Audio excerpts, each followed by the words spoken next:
glória, de louvor, é digno da nossa adoração. Vai ter salmo para os adolescentes hoje?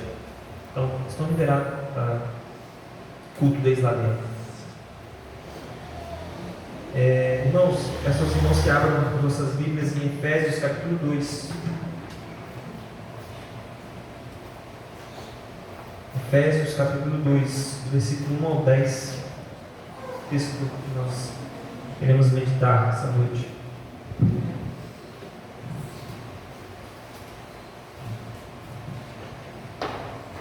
Efésios capítulo 2, versículo 1 ao 10.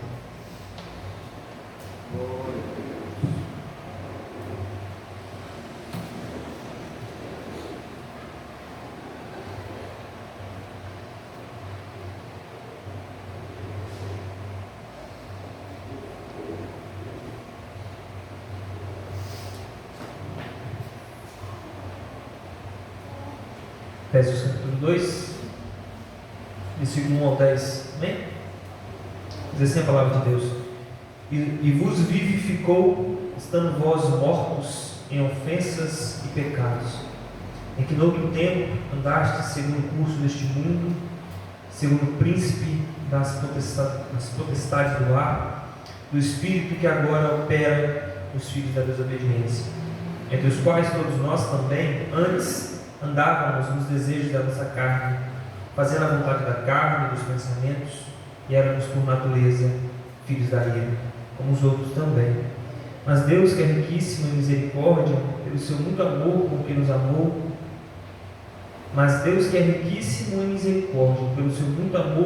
amou, estando nós ainda mortos em nossas ofensas, nos vivificou juntamente com Cristo, pela graça sois salvos.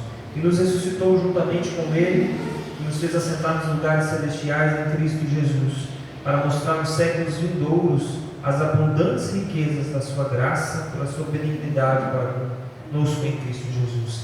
Porque pela graça sois salvos, por meio da fé, e isso não vem de vós, é dom de Deus, não vem das obras, para que ninguém se glorie, porque somos feitura sua, criados em Cristo Jesus para as boas obras, as quais Deus preparou para que andássemos nelas. Orar uma vez mais, te agradecemos, Senhor, a tua bondade de estar aqui, Senhor. A graça nos permitiu chegar aqui outra vez. Viemos, ó Deus, aprender e ouvir a tua palavra, que sejamos ensinados, Deus. Não, Senhor, simplesmente que a nossa mente compreenda isso, mas nós possamos receber no nosso coração, guardá-la, Senhor, a fim de que sejamos transformados. Abençoa, Senhor, cada um que estará ouvindo a tua palavra. Tua graça seja conosco esta noite, em nome de Jesus. Oramos. Amém. Irmãos, Efésios capítulo 2. Efésios é uma carta bem conhecida de quem vive, de estudar a palavra de Deus. É uma carta que ela é bem central quanto ao entendimento do Evangelho. E eu já até preguei, irmãos, aqui para os irmãos, capítulo 2, mas hoje eu quero dar uma ênfase um pouco diferente nesse texto, da qual da outra pregação não deu. E Efésios foi escrito, irmãos, enquanto Paulo estava preso em Roma, como até o irmão Felipe pregou uns dias desse para trás aqui. E Efésios foi uma carta escrita, irmãos, provavelmente não para um grupo específico de cristãos, de irmãos, mas provavelmente uma carta para uma determinada região, a qual Paulo queria que vários irmãos compreendessem, porque muitas igrejas, irmãos, ficaram abaladas com a prisão de Paulo. Paulo, o maior dos apóstolos, no sentido de compreender e trazer clareza para o que os irmãos deviam fazer quanto ao Evangelho, as explicações, como que a igreja se portaria a partir desta comunidade agora organizada. Paulo deu as bases para isso, E Paulo é preso.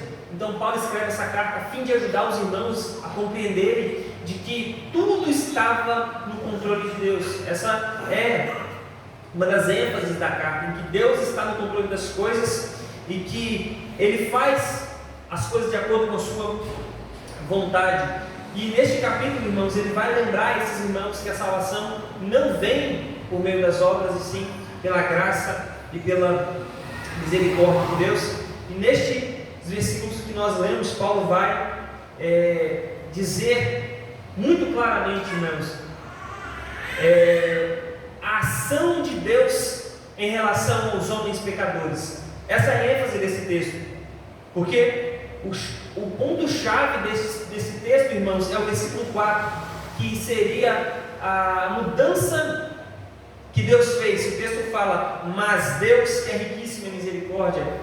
Esse termo aí que é a chave central para este texto, até para a carta de Paulo e até mesmo para toda a Bíblia, né? O homem vive em determinado estado e Deus interfere nessa situação.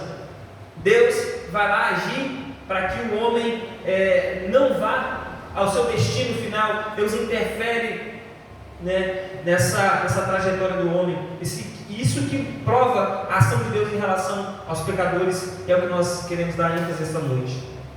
O primeiro versículo, irmãos, nos mostra o estado da qual Paulo escreve para esses irmãos, lembrando a eles: e vos vivificou, estando vós mortos em ofensas e em pecados. E no versículo 1 ao versículo 2, irmãos, ele vai, versículo 1 ao 3, ele vai demonstrar para esses irmãos quão pecadores eles eram. E ele inicia assim: vocês estavam mortos em ofensas e em pecados, e Deus foi lá vivificar vocês, Deus foi lá trazer vida a vocês. Paulo explica para esses irmãos que o estado da qual os pecadores vivem é um estado de morte, é um estado de podridão completa, é um estado de que não há possibilidade de ação do homem, a não ser que Deus vá ao homem e transforme ele, não há possibilidade disso acontecer. Paulo lembra ele que todos os pecadores, incluindo estes homens, os cristãos, os que receberam a palavra de Deus, estavam mortos nas suas ofensas e em seus pecados. Um estado completamente triste, decadente. Nós olhamos para um morto, o que nós pensamos? Não há mais solução, não há mais vida ali. Podemos colocar as melhores vestes. O caixão é uma coisa muito solene, meus irmãos. É uma das coisas, eles tentam fazer bonito aquilo, né? Colocar flores, arruma a pessoa, maqueiam, mas é um morto. Aquilo não tem mais vida ali. Não há possibilidade, por mais que nós tentamos fazer qualquer coisa, ainda assim ele está morto. Isso prova, irmãos, que a tentativa, e aí Paulo vai argumentar ao longo do texto, que a tentativa de salvação é como se nós estivéssemos maquiando um defunto. Por mais belo que pareça aquilo, ainda assim não há nada a ser feito. Assim é a tentativa do homem ser salvo. Tudo que o homem faz, irmãos, neste mundo é tentar maquiar a sua imagem como pecador. Ele tenta ainda cobrir de alguma maneira o seu estado, mas esse estado nunca é cobrido de forma real, nunca é transformado de forma real, porque ele é um morto, ele não consegue fazer nada. Então toda tentativa de salvação, irmãos, qualquer religião que atente, na verdade, está tentando sair de um estado que é impossível a eles saírem, é só uma maquiagem sobre alguém que não há mais solução. E estando mortos em ofensas e em pecados, esses homens, irmãos, vivem segundo o curso deste mundo, e Paulo fala, segundo o príncipe da potestade do ar, do espírito que opera os filhos da desobediência. Paulo fala que esses homens então estavam, e aí Paulo está conversando, com os irmãos cristãos aqui, vocês andavam nesse estado, andavam no curso deste mundo. Por mais, irmãos, que a tentativa dos homens compreenderem a verdade, eles estão ainda seguindo o curso deste mundo, estão sob o poder do príncipe da potestade do ar. Ainda há alguém que se assenhora deles, há ainda alguém que os aprisiona, há ainda alguém que controla suas vidas de alguma maneira e não permite que eles vivam, que eles saiam, que eles respirem, que eles de alguma maneira possam ter alguma chance de vida. Eles estão presos, irmãos, pelo príncipe. E aí fala do espírito que agora opera nos filhos da desobediência. Aqueles que andam em desobediência, o espírito opera neles. Eles vivem um estado, irmãos, de escravidão. Eles vivem um estado de limitação. Eles não conseguem viver plenamente. Eles estão ligados, irmãos, a alguém que os conduz para onde o nariz deles aponta. O diabo, irmãos, é esse ser, irmãos, que usa a natureza do homem a fim de levá-lo às piores coisas. Não sei se os irmãos têm acompanhado as notícias de um certo rapper americano, das atrocidades que aconteciam nas suas festas, e vários artistas de Hollywood envolvidos. Coisas terríveis. Isso é nada mais do que o controle do diabo sobre as pessoas. Eles vivem segundo o príncipe das potestades do ar. É como se existisse um reino e eles seguem o príncipe deste reino, segundo o curso deste mundo. E o Espírito não permite que eles vivam de outra maneira. Mas não somente isso, irmãos. Eles são escravos, e os cristãos anteriormente eram escravos. Versículo 3: entre os quais todos nós também antes andávamos nos desejos da nossa carne, fazendo a vontade da carne e dos pensamentos. Não só, irmãos, escravizado pelo diabo, pelo príncipe da potestade do ar, mas também escravizado pelo próprio desejo, escravizado pelos próprios pensamentos. Olha que coisa terrível. Irmãos, não há nada pior. E aí nós olhamos para o mundo, irmãos, e vemos que o homem, ele não é livre. Ele está escravizado pelo pecado. O desejo dele, a volição dele, a vontade dele, inclina ele ao pecado, inclina ele a ir contra Deus. O seu modo de pensar, o seu modo de agir, a sua natureza, irmãos, é inteiramente pecaminosa. Ele está escravizado pela sua própria vontade. Isso, irmãos, é algo terrível. Porque a nossa vontade, a vontade do ser humano, ela é uma vontade pecadora. Por isso, irmãos, que nós, os cristãos que receberam o Espírito Santo, que foram convertidos, eles têm duas naturezas. Eles conseguem dizer não a outra natureza, eles conseguem dizer não ao pecado. Mas se nós fôssemos entregues, os cristãos fossem entregues à sua natureza, a inclinação natural do homem é o pecado. Paulo fala em Romanos capítulo 1, que os homens foram entregues às suas próprias paixões, aos seus próprios desejos, por ira de Deus, por condenação de Deus. Isso, irmãos, faz com que os homens não enxerguem a Deus, porque a única coisa que eles enxergam é o seu desejo, é a sua vontade, é a vontade da carne. E Paulo fala que nós fazíamos, andávamos nesse estado. Ele fala: e éramos por natureza filhos da ira como os outros também. E éramos então, irmãos, a única coisa que nos restava era a ira. A única coisa que nos restava era a ira de Deus apontar para nós e nos tornar homens completamente destinados à perdição completa. Porque essas pessoas só têm um lugar para elas irem: perderem a sua salvação, perderem a chance de vida que elas poderiam ter, porque a ira de Deus também está apontada para elas. Elas não têm, irmãos, solução nenhuma. Não há absolutamente nenhuma chance, irmãos, de elas se salvarem. Olha, seguindo o curso, morto em seus pecados e desejos, ofensas e pecados, mortos nisso, você anda segundo, os homens andam segundo o curso deste mundo, preso pelo príncipe da potestade do ar, e anda no desejo da carne e dos pensamentos, e ainda mais, filho da ira ainda. Qual é a chance que o pecador tem? Qual é, irmãos, a oportunidade que este homem no mundo tem de salvação? O homem está destinado à queda real, ele está condenado, irmãos, à eternidade. Por isso, certo pregador disse que uma criança nasce, um homem nasce caminhando para o inferno, nasce caminhando em direção à perdição, nasce caminhando em direção ao abismo. Não há absolutamente nada, irmãos, que se possa fazer. É um morto, é um homem preso, é uma pessoa presa na sua própria vida e desejos e pensamentos, escravizado completamente, e ainda, além disso, a ira de Deus está apontada para ele, porque ele é mau completamente.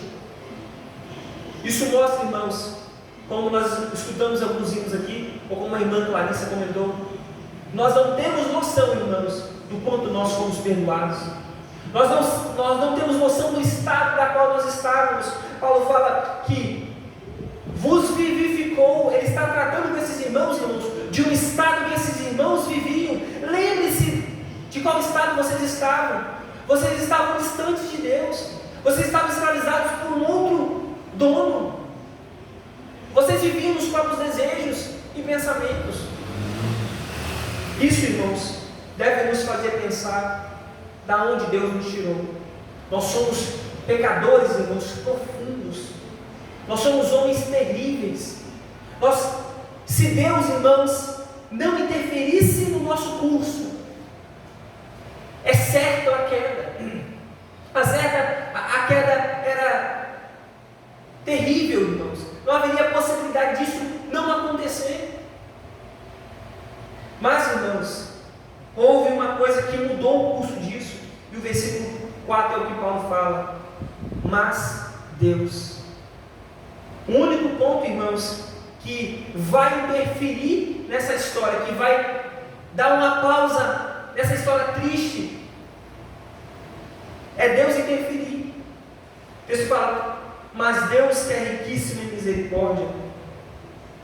Isso mostra, irmãos, a misericórdia de Deus. E o que ela é? A misericórdia de Deus é você receber aquilo que você não merecia. O texto fala que eles eram por natureza filhos da ira. De forma natural, o que os homens precisam receber, irmãos, é a ira de Deus. João fala que aquele que não crê em Cristo já está condenado, e a ira de Deus sobre ele permanece.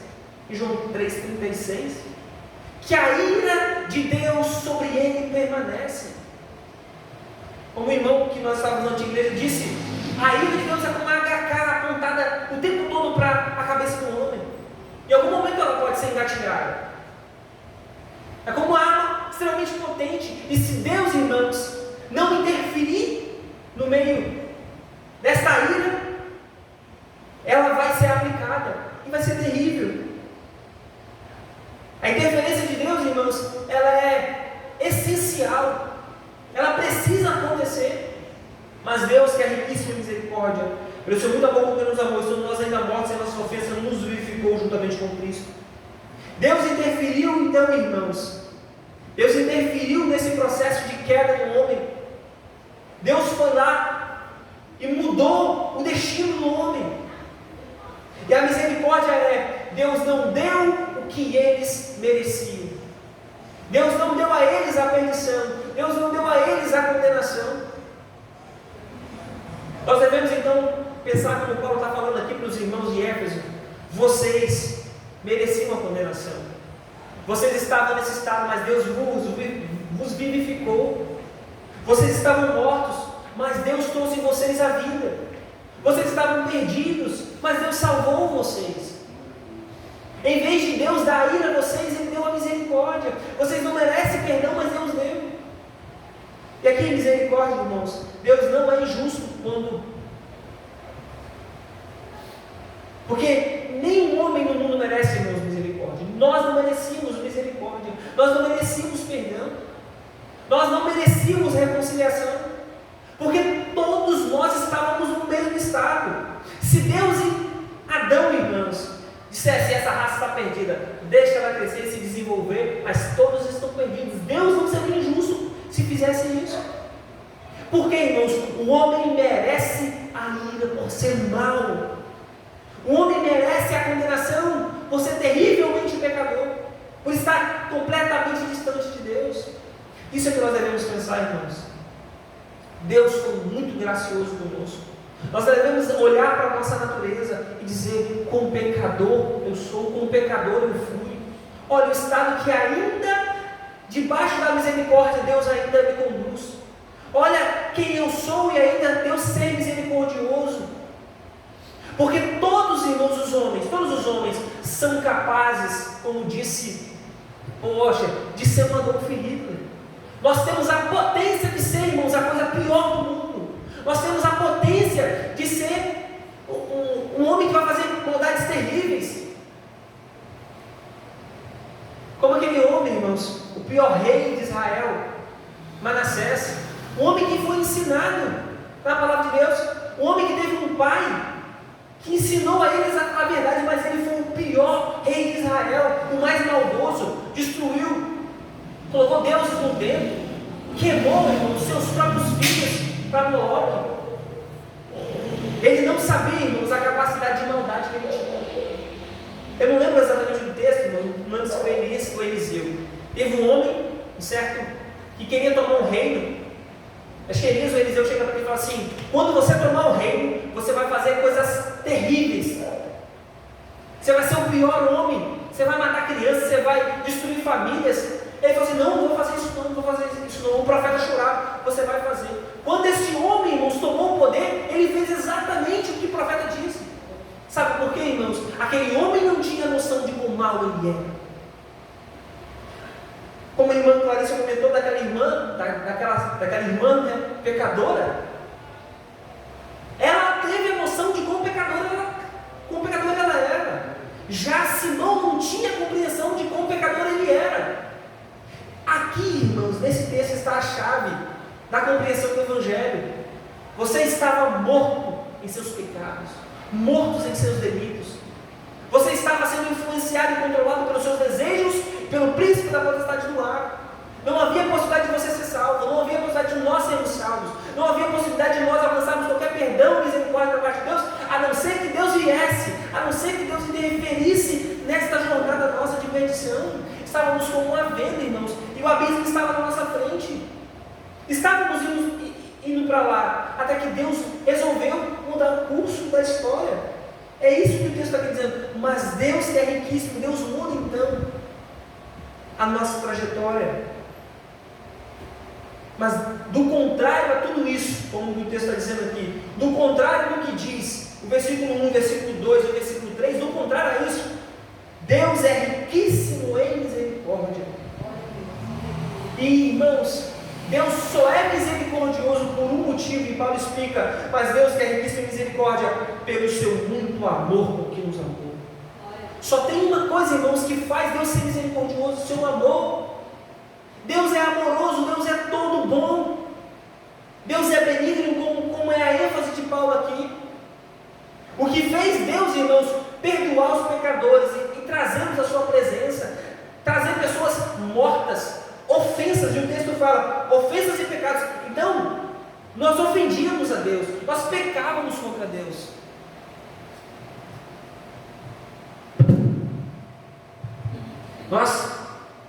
Nós pecávamos contra Deus, nós ofendíamos a Ele, nós éramos inimigos dEle, mas Ele nos amou. Aqui Paulo fala em Romanos capítulo 6, Deus prova o seu amor para conosco, em que Cristo morreu por nós, sendo nós ainda pecadores. A prova do amor de Deus se dá, irmãos, em que Deus ama pessoas que não são dignas de serem amadas.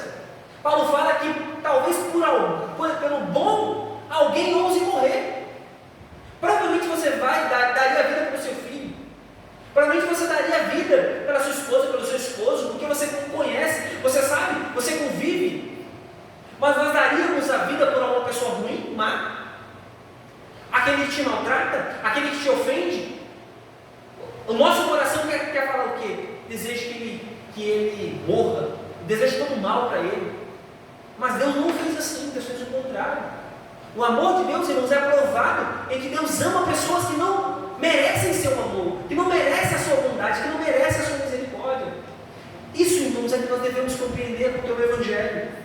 Olhar para nós mesmos e quando vermos isso, irmãos, quando enxergarmos isso, teremos mais amor por Cristo, mais amor por Deus, mais amor pela sua palavra, mais amor por conhecê-lo. Isso nos afetará na nossa santidade também, porque o amor, irmãos, demonstrado, como Paulo fala, que o amor de Cristo nos constrange. enxergamos quão bondoso Ele foi para conosco. Porque, irmãos, qual é a nossa reação quando alguém é bom para nós? A pessoa, você, sei lá, fez alguma maldade para essa pessoa, algo aconteceu, e essa pessoa foi boa para você. Qual a sua reação? Quebra as pessoas, o ser humano é quebrado nesse momento.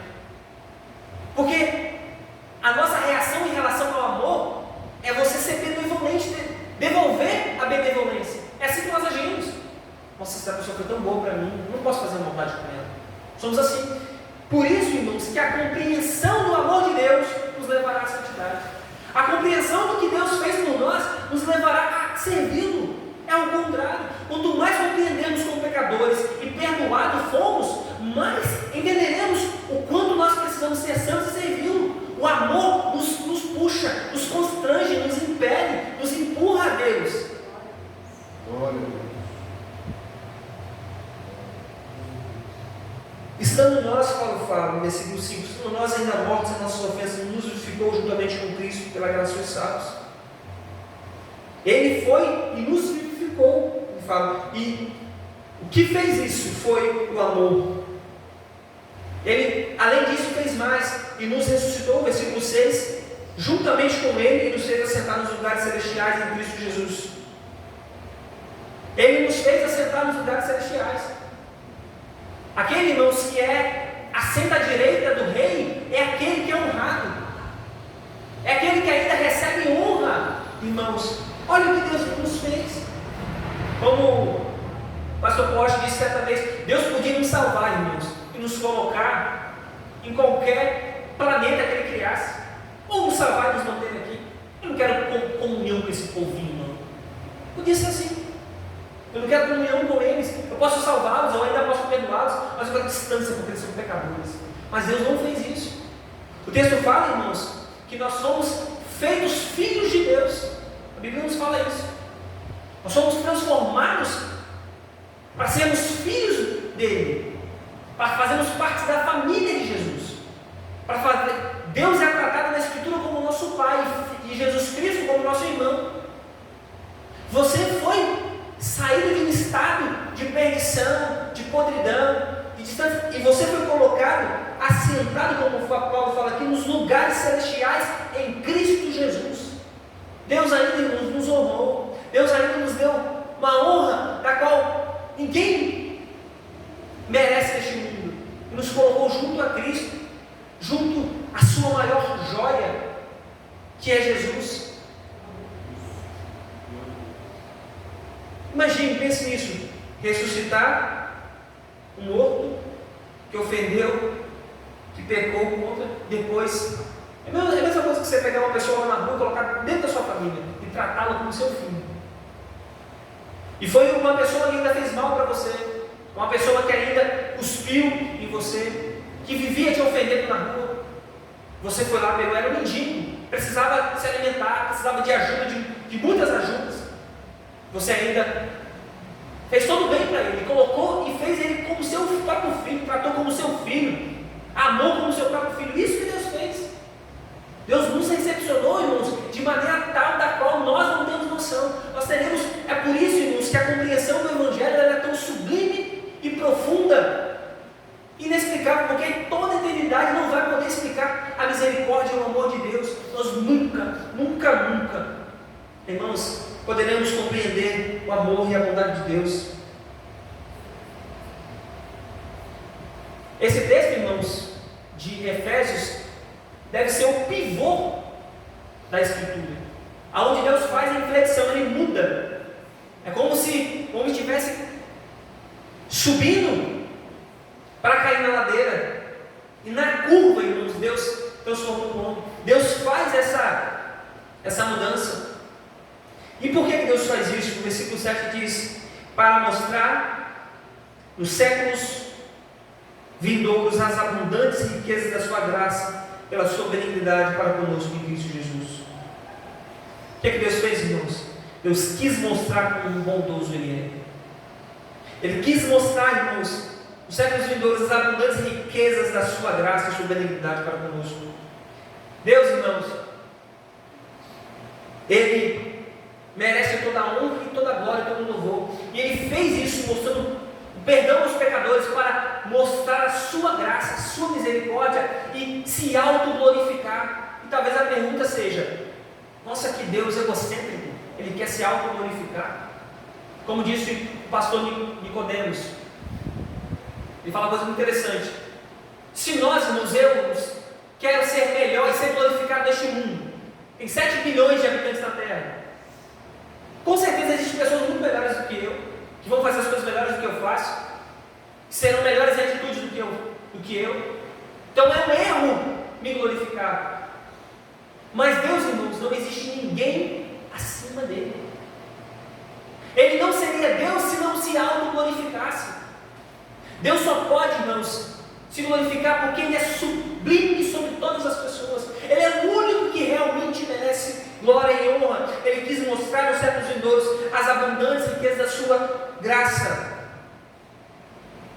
e da sua benignidade, da sua bondade para conosco em Cristo Jesus. Ele quis mostrar, irmãos, a sua misericórdia, o seu amor, a sua benevolência, a sua misericórdia. A cruz, então, irmãos, é o ápice daquilo que Deus quer revelar neste mundo. O amor dele para com os homens. Só que os homens, irmãos, nunca irão recepcionar isso, porque os homens não concordam com que são pecadores. Os homens não concordam com que são maus. Esse é o problema. Por que o cristão, irmãos, ele é tão diferente? Porque ele compreende quão mau ele é. Ele compreende quão pecador ele é. Ele compreende que ele não merece perdão. Ele compreende, mas ainda assim ele se apega à graça de Deus. Quando você pergunta a qualquer ímpio, ele vai dizer que ele tem um bom coração. Ele, não, mas Deus vai me aceitar porque eu tenho um bom coração. Todos os homens falam assim, pensam assim. A diferença do cristão aqui, ele entende, irmãos, como pecador ele é. Os homens deste mundo, irmãos, eles tentam se auto-salvar porque pensam ser bons, mas aqueles que são salvos por Cristo compreenderam quão maus somos. E isso, irmãos, tem que estar na nossa consciência em relação a Cristo.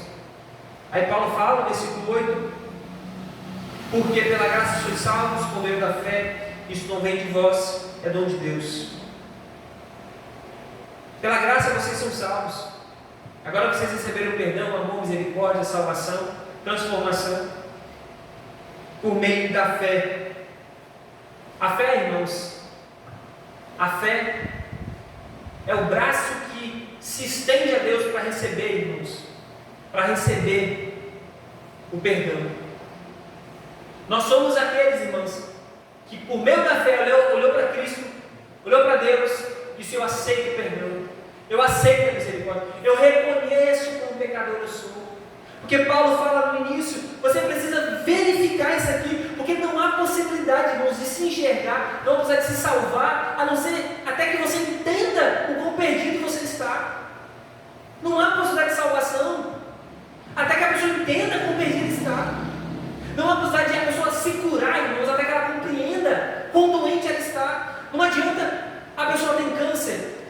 Ela não tem um câncer não. Dizem, irmãos, que Steve Jobs teve câncer, sabe o que ele fazia? Ele tomava suco de cenoura para se curar. Deu um tempo no câncer e morreu.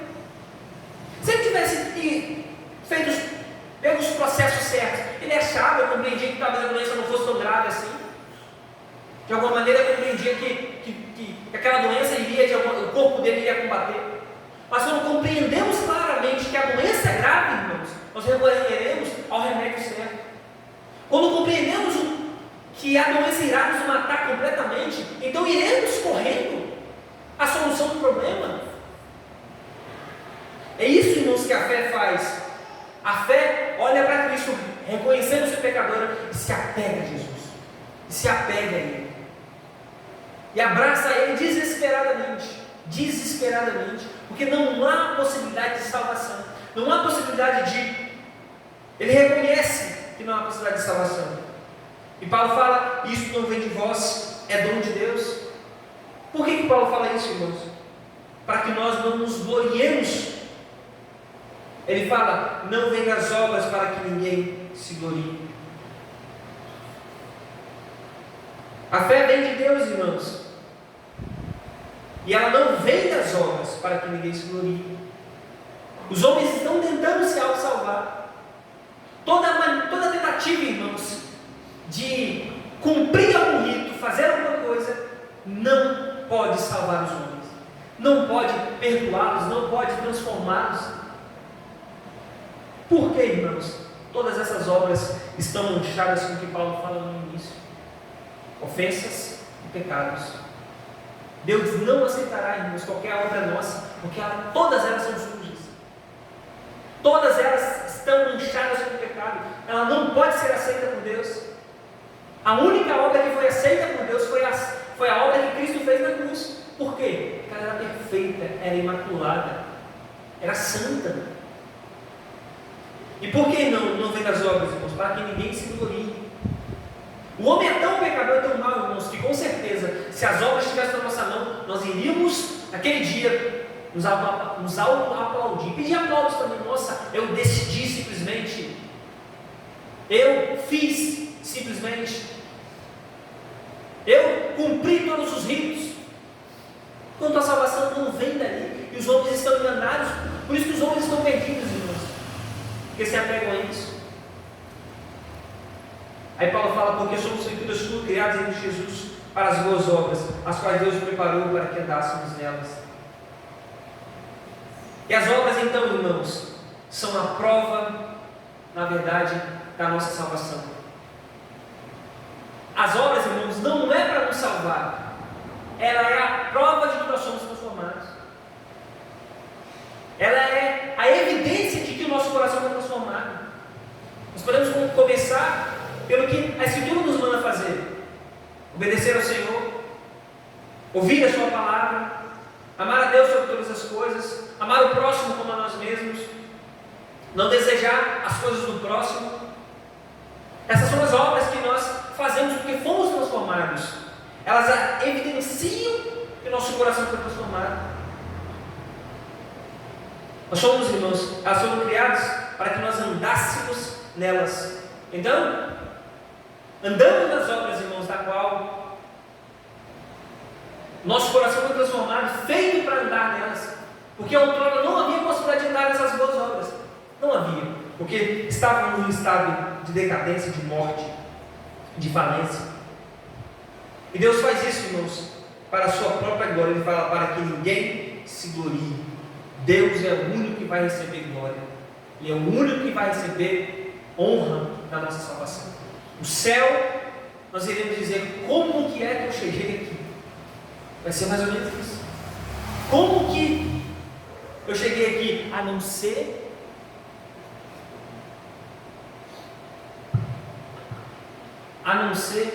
mera e exclusivamente pelas obras de Cristo Jesus. Como diz o hino cristão, os irmãos conhecem aqui, um anjo puxa uma lista de todos os pecados dele. Quando ele sonha que chega no céu, ele bate na porta do céu, o anjo chega: você aqui tem uma lista aqui sua toda de pecado, deixa eu procurar seu nome aqui. Mas lá embaixo na lista está: o rei perdoou, o rei perdoou. O anjo diz para ele: você não pode entrar. De fato, nós não poderíamos entrar, irmãos, ninguém poderia. Mas Deus, pela sua graça e misericórdia de Cristo Jesus, nos abriu esta porta.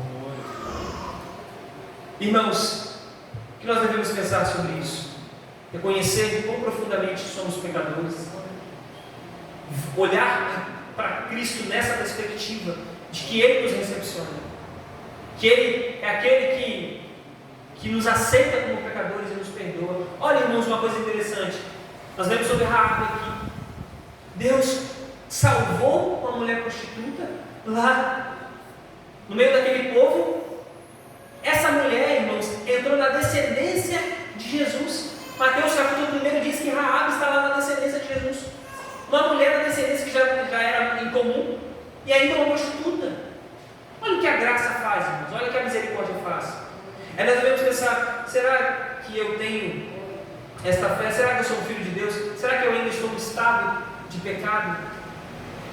Ter este pensamento, irmãos, já é um indício de que você é um filho de Deus. Porque a maioria dos homens não estão preocupados com o pecadores são. Se você se preocupa com o pecador você é, com o miserável você é, se você se preocupa em que você precisa do perdão de Deus, que você se preocupa que você precisa chegar ao céu. Senhor, me dê graça, me ajuda. Essa é evidência, irmãos, de que você é um salvo em Cristo Jesus. De que você quer abraçar a fé. Então continue vindo a Ele. Ele disse: vinde a mim todos os que estáis cansados e oprimidos. Continue indo a Ele, irmãos. Saiba que Ele irá receber você. Ele irá nos receber de braços abertos continuamente, insistentemente, todos os nossos dias, irmãos. E a salvação está, irmãos, em que Deus, Ele começou a boa obra, Ele irá terminá-la. Confie na sua palavra, nos seus mandamentos, naquilo que Ele fez por você, que ao fim dessa jornada, irmãos, você estará satisfeito porque você confiou única e plenamente na graça dEle, na salvação que Ele nos deu. Amém? Vamos orar, agradecer ao Senhor. Te agradecemos, Senhor, pela Tua graça e bondade. Te louvamos, Senhor, porque o Senhor nos abriu a porta da salvação. Nós estávamos num estado, Deus, irreconhecível, como aquele jovem gadareno, Senhor, dominado pelos desejos, pensamentos, pelo príncipe da potestade do ar. Senhor, mas o Senhor salvou, nos vivificou. O Senhor se aproximou de nós, estando nós fedendo, mortos ali, em decadência, e o Senhor resolveu nos tocar. Obrigado, Deus. Obrigado, Senhor, por não sentir, Senhor, nojo de nós. Obrigado, Deus. Glória a Deus. Oh, Senhor, obrigado. Se aproximar, Deus, com a Tua graça, porque ainda, Senhor, nenhuma dor poderia se demonstrar neste mundo, a não ser a Tua graça, se a Tua misericórdia, Bendito é o Teu nome. e chamar pecadores a si, chamar homens distantes da Tua graça, que precisam do Teu perdão. Bendito é o Teu nome. Nós te louvamos, porque o Senhor fez assim, porque o Senhor abriu-nos a porta da salvação, quando nós estávamos perdidos. Ó Deus, que reconheçamos isso todos os dias, que isso atinge o nosso coração, Senhor, que isso venha influenciar nosso viver diário, que isso venha influenciar, Senhor, a cada dia os nossos passos aqui. Dê-nos a Tua graça, Senhor. Aviva, Deus, o nosso coração. Se oramos, Senhor, em nome de Jesus.